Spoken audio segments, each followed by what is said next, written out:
Yes big breaking news చూస్తున్నారు. అహ్మదాబాద్ లో జరిగిన విమాన ప్రమాదం అయితే ఇప్పుడు దేశవ్యాప్తంగా కూడా అందరినీ దాదాపు కన్నీళ్లు పెట్టిస్తున్న ఘటనగా మారిపోయింది. ఈ ఘటనలో దాదాపు 150 మంది దాకా ఇప్పటి వరకే మరణించినట్లు తెలుస్తుంది. అధికారులు అయితే దీనికి సంబంధించి దాదాపు 150 మంది దాకా కూడా మరణించినట్లు తెలుస్తుంది.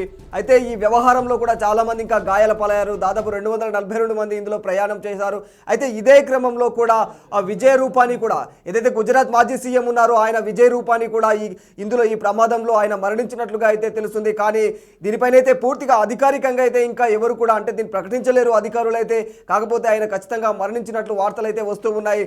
అంటే ఆయన ఏదైతే లండన్లో ఆయన భార్య ఎవరైతే ఉన్నారో ఆమెను తీసుకురావడానికి అయితే గత కొన్ని సంవత్సరాలుగా వాళ్ళైతే లండన్లో వాళ్ళకు నివాసం ఉంటున్నట్టు కూడా తెలుస్తుంది. అయితే ఈ క్రమంలోనే తన భార్యను లండన్ నుంచి ఇండియాకు తీసుకొచ్చే క్రమంలోనే ఆయన ఇండియా నుంచి అయితే లండన్కు బయలుదేరాడు.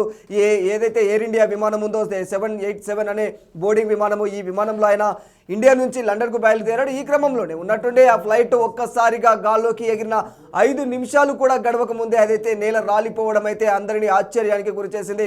అదేవిధంగా ఆ ఫ్లైట్ నేల రాలుతూ కూడా గాల్లో కాస్త షేక్ అయింది. అది అంటే ఆ క్రమంలో ఏమైనా టెక్నికల్ ఇష్యూస్ జరిగాయా అంటే ఖచ్చితంగా అధికారులు అయితే దీనిపైన టెక్నికల్ ఇష్యూసే జరిగాయన్న కోణంలో తెలియజేస్తున్నారు.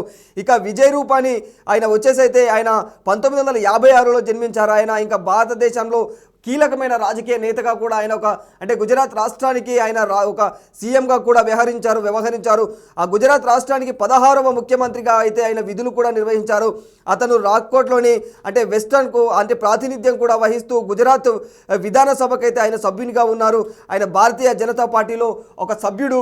అయితే ఈ క్రమంలోనే భారతీయ జనతా పార్టీలో ఒక సీనియర్ నేత ఇప్పుడు అంటే భారతీయ జనతా పార్టీ నేతలందరికీ కూడా శ్రేణులకు కూడా అంటే ఒక శోకాన్నే మిగిలించాడని చెప్పుకోవాలి. ఒక మంచి నాయకుడిని కోల్పోయిందని చెప్పాలి బీజేపీ పార్టీ అయితే. ఈ క్రమంలో అయితే ఈ ప్రమాదవశాత్తు అయితే ఆయన ప్రాణాలు కోల్పోవాల్సి వచ్చింది. ఈ ప్రమాదం అంటే ఆయన అక్కడ ఎవరైతే తన వైఫ్ ఉన్నారో ఇంగ్లాండ్లో అంటే అక్కడ నుంచి తన వైఫ్ను తీసుకొచ్చే క్రమంలోనే ఆయన ఇక్కడ ఇండియా నుంచి బయలుదేరినట్లు తెలుస్తుంది. అయితే ఈ క్రమంలోనే ఆయన ఎక్స్పెక్ట్ చేయకుండా అన్ఎక్స్పెక్టెడ్గా అయితే ఈ ప్రమాదం ఏర్పడింది. ఈ ప్రమాదంలో ఇప్పటికే చాలామంది ప్రాణాలు కోల్పోయారు. దాదాపు 150 మంది వరకు ప్రాణాలు పోయాయి అన్నట్లయితే తెలుస్తూ ఉంది. మరి ఇందులో ఇంకా అంటే 200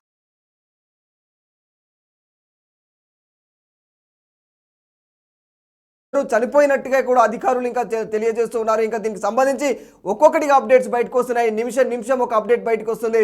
ఎప్పుడు ఎంతమంది చనిపోయారు అనేది వ్యవహారం ఇంకా ఇప్పుడు చూస్తే పూర్తిగా చనిపోయారు, దాదాపు అందరూ చనిపోయారన్న కోణంలో కూడా అయితే ఇప్పుడు ప్రస్తుతం అయితే వార్తలు వస్తూ ఉన్నాయి. ఈ క్రమంలోనే ఆయన అంటే రూపానీ కూడా విజయ్ రూపానీ కూడా ఆయన మరణించినట్లు తెలుస్తుంది. ఈ వార్తల వ్యవహారం ఇంకా అధికారికంగా అయితే బయటకు రాలేదు. ఈ మధ్యాహ్నం 1:38 గంటలకు అహ్మదాబాద్ విమానాశ్రయం నుంచి టేకాఫ్ అయింది ఈ విమానం. 5 నిమిషాల కాల వ్యవధిలోనే అంటే 1:38కి టేకాఫ్ అయ్యి 1:43 నిమిషాల కల్లా విమానం చూసుకుందంటే చేపట్లోనే గాల్లో నుంచి నేలపైకి రాలిపోయింది, పూర్తిగా క్రాష్ అయిపోయింది. పెద్ద మంటలు రేగడం, పెద్ద పొగ రేగడం, ఇదంతా చూస్తున్నాగానే కళ్ళ ముందు ఆ స్థానికులు అసలు ఏం జరుగుతుందో వాళ్ళకు అర్థం కాని సిచ్యువేషన్ ఏర్పడింది ఈ ఘటనను చూసి. ఈ ఘటనా స్థలంలో చాలామంది ఒక్కసారిగా అంటే భయభ్రాంతులకు గురి చెందారు. అసలు ఏం జరుగుతుంది, ఎవరైనా ఏదో పెద్ద బాంబు వేసిన రేంజ్లో అక్కడ శబ్దం కూడా భయంకరంగా శబ్దం వచ్చిందని చెప్తున్నారు స్థానికులు. అయితే ఈ కంట్రోల్ కోల్పోయి ఈ విమానం గాల్లో ఉన్నప్పుడే కంట్రోల్ కోల్పోయి పెద్ద ఏదో చెట్టుకు ఢీకొని నేరుగా అంటే జనావాసాలు ఉన్న ఆ ప్రాంతంలో అయితే పడింది. పెద్ద హాస్పిటల్ పైన పడడం జరిగింది. ఇక ప్రమాదం జరిగిన ప్రదేశం కూడా మేఘాని నగరంలోని ఆసుపత్రి అన్నట్టు తెలుస్తుంది. చుట్టుపక్కల దాదాపు 6 ఇళ్ళు ఉన్నాయి. ఈ ఇండ్లు కూడా పూర్తిగా ధ్వంసమైపోయాయి. అయితే ఏదేమైనా మొత్తానికి అంటే విజయ్ రూపానీ మరణం అయితే ఖచ్చితంగా బీజేపీ శ్రేణుల్లో తీవ్ర విషాదాన్ని నింపిందని చెప్పుకోవాలి. ఇంకా వాళ్ళ కుటుంబ సభ్యుల్లో కూడా తీవ్ర విషాదాన్ని నింపింది విజయ్ రూపానీ మరణం అయితే ఆయన దాదాపు 16వ ముఖ్యమంత్రిగా అంటే గుజరాత్కు 16వ ముఖ్యమంత్రిగా వ్యవహరించాడు. మాజీ ముఖ్యమంత్రి అంటే గతంలో ఆయన ముఖ్యమంత్రిగా ఆయన గుజరాత్కు చేశాడు. అయితే ఈ క్రమంలోనే ఆయన అంటే తన రాజకీయ ప్రయాణం కూడా చాలా ఇన్స్పైరింగ్గా ఉంటుంది. తన రాజకీయ దృక్పథం కూడా చాలా బలంగా ఉండేది. అండ్ బీజేపీ శ్రేణుల్లో ఆయన గురించి చాలామంది మాట్లాడుకుంటూ ఉంటారు. విజయ్ రూపానీ యొక్క ఆ రాజకీయ దృక్పథం అనేది చాలా బలంగా ఉంటుంది. ఆయన ఎప్పుడూ జనాలను దృష్టిలో పెట్టుకొని అనేక విధాలుగా ఆలోచిస్తూ ఉండేవాడు.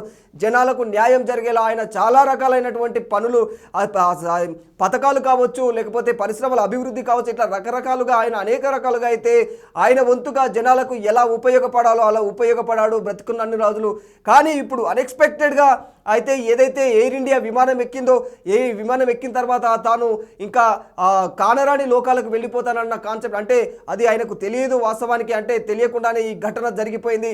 ఈ ఘటన తెలుసుకున్న తన కుటుంబ సభ్యులైతే తీవ్ర విషాదంలో మునిగిపోయారు. ప్రస్తుతం కుటుంబ సభ్యులే కాదు, దేశవ్యాప్తంగా కూడా అందరూ అంటే ఈయన మరణాన్ని అయితే బీజేపీ శ్రేణులు ముఖ్యంగా తీసుకోలేకపోతున్నాయి. ఒక గొప్ప నాయకుడిని, ఒక సీనియర్ లీడర్ని బీజేపీలో మేము కోల్పోయామన్న కోణంలో అయితే ఈవెన్ నరేంద్ర మోదీ కూడా ఆయన కూడా దిగ్భ్రాంతిని వ్యక్తం చేస్తున్నట్టు తెలుస్తుంది. ఇంకా అధికారికంగా ఇంకా బయటికి ప్రకటించకపోయినా కూడా దీనికి సంబంధించి బీజేపీ శ్రేణుల్లో బీజేపీ ముఖ్య నేతలందరూ కూడా తీవ్ర దిగ్భ్రాంతికి గురైనట్లయితే తెలుస్తుంది. అయితే ఈ ఘటనకు సంబంధించి ఇప్పటికే చాలా అల్లకొల్లాలుగా మారిపోయింది. అక్కడికి ఆ ప్రదేశానికి చేరుకొని చాలామందిని రక్షించే ప్రయత్నాలు చేశారు. ముమ్మరం ఏవైతే సహాయక చర్యలు ఉంటాయో అవి కూడా చాలా ముమ్మరం చేశారు. కానీ అయినప్పటికీ కూడా చేతులు కాలిపోయిన పరిస్థితి ఏర్పడింది. అక్కడ దాదాపుగా అందరూ ఈ ప్రమాదంలో మరణించారనే వార్తలు వస్తూ ఉన్నాయి. ఇంకా ఎవరైనా బ్రతికున్నారా, బ్రతికుంటే అసలు టెక్నికల్గా ఎలాంటి అంటే ప్రాబ్లం సంభవించింది, ఎలాంటి సమస్య ఏర్పడి నుండే, ఇంజన్లో ఏర్పడిందా లేకపోతే ఇది ఏదైనా బర్డ్ ఢీకొనడం వలన, చాలామంది అంటే విశ్వసనీయ వర్గాల నుంచి వస్తున్న ఇన్ఫర్మేషన్ ప్రకారం అయితే అందులో ఫ్యూయల్ ఉండాల్సిన రేంజ్లో ఫ్యూయల్ లేదు. ఈ ఫ్యూయల్ అత్యధికంగా కావడం వల్లనే, ఇందులో ఎక్కువ ఫ్యూయల్ రేంజ్కి మించి ఫ్యూయల్ ఇందులో ఫిల్ కావడం వల్లనే ఖచ్చితంగా ఈ ప్రమాదం అనేది ఆ ఫైరింగ్కి దోహదపడ్డట్టు తెలుస్తుంది. ఆ ఫైరింగ్కు దారి తీసినట్టు తెలుస్తుంది. దాదాపు 143 గంటలకు విమానాశ్రయానికి అంటే ఈ ప్రమాదం అయితే సంభవించింది. గాల్లోనే ఉన్నట్టుండి ఒక్కసారిగా గాల్లోనే క్రాస్ అయిపోయింది ఈ విమానం. అయితే చూస్తున్నంత సేపట్లో స్థానికులు కూడా చాలా తీవ్ర దిగ్భ్రాంతికి గురి చెందారు. వాళ్ళు అసలు ఏం జరుగుతుందో అర్థం కాని సిచ్యువేషన్. నేరుగా ఓ పెద్ద చెట్టుకు ఢీక్కొని జనావాసాలపైనే, డైరెక్ట్గా జనావాసాలు ఉండే ప్రదేశంలోనే ఇల్లు మనుషులు ఆ ఏరియాలోనే ఉన్నటువంటి ఆ ఏరియాలో పడిపోయింది. ఆ సమయంలో భారీ పేలుడు కూడా సంభవించింది. అంటే ఒక పెద్ద ఏదో బాంబు పడినట్లు రేంజ్లో ఒక పెద్ద శబ్దం అయితే వచ్చింది. ఈ విమానంలో దాదాపు 242 మంది ప్రయాణికులు ప్రయాణించారు. అయితే ఇక్కడ అంటే వాళ్ళందరూ కూడా ఇంకా విదేశాలకు చెందినటువంటి వారు కూడా ఉన్నారు. అందులో 12 మందిలో ఇద్దరైతే పైలట్లు ఉన్నారు, 10 క్యాబిన్ సిబ్బంది ఉన్నట్లు తెలుస్తుంది. ఇందులో 12 మంది సిబ్బంది ఉన్నారు. ఈ 12 మందిలో ఈ పరిస్థితి ఈ విధంగా ఉంది. ఇంకా విమానంలో కూడా 169 మంది భారతీయులే ఉన్నట్లు తెలుస్తుంది. ఇక ఇంతమంది అంటే అందరూ కూడా అట్లా ప్రయాణిస్తున్న సమయంలో విదేశీయులు ఇంకా దాదాపు 53 మంది బ్రిటిష్ దేశస్తులు ఉన్నట్లు తెలుస్తుంది. కెనడాకు చెందిన వారైతే ఒకరు కెనడాకు చెందిన ఒక వ్యక్తి ఉన్నట్లు తెలుస్తుంది. ఇంతమంది విమానంలో 7 పోర్చుగీస్ వాసులు కూడా ఉన్నట్టు తెలుస్తుంది. ఒకరు కెనడా దేశస్తులు ఉన్నారు. ఇట్లా వివిధ దేశాలకు చెందినటువంటి చాలా మంది వ్యక్తులు అయితే ఈ ప్రమాదానికి గురయ్యారు. ఈ ప్రమాదంలో దాదాపు అందరూ మరణించారు. దీంతో పాటు గుజరాత్ మాజీ సీఎం కూడా విజయ్ రూపానీ కూడా ఉన్నట్లు సమాచారం. ఇక ఆయన దాదాపు మరణించాడనే వార్తలు అయితే పూర్తిగా అన్ని స్లాట్లలో అంటే సోషల్ మీడియాలో కావచ్చు అంతటా దాదాపు ఆయన మరణించిన వార్తలే వినిపిస్తూ ఉన్నాయి. కానీ దీనిపైన ఇంకా పూర్తిగా ఎలాంటి అధికారిక ప్రకటన అయితే చేయలేదు. మరి దీనికి సంబంధించి ఇంకా అప్డేట్స్ ఏమొస్తాయి అనేది అయితే ఇంకా వేచి చూడాల్సిందే. ఈ అప్డేట్స్ కోసం అయితే చూస్తూనే ఉండండి వోల్గా న్యూస్ డిజిటల్ ఎక్స్క్లూజివ్లో.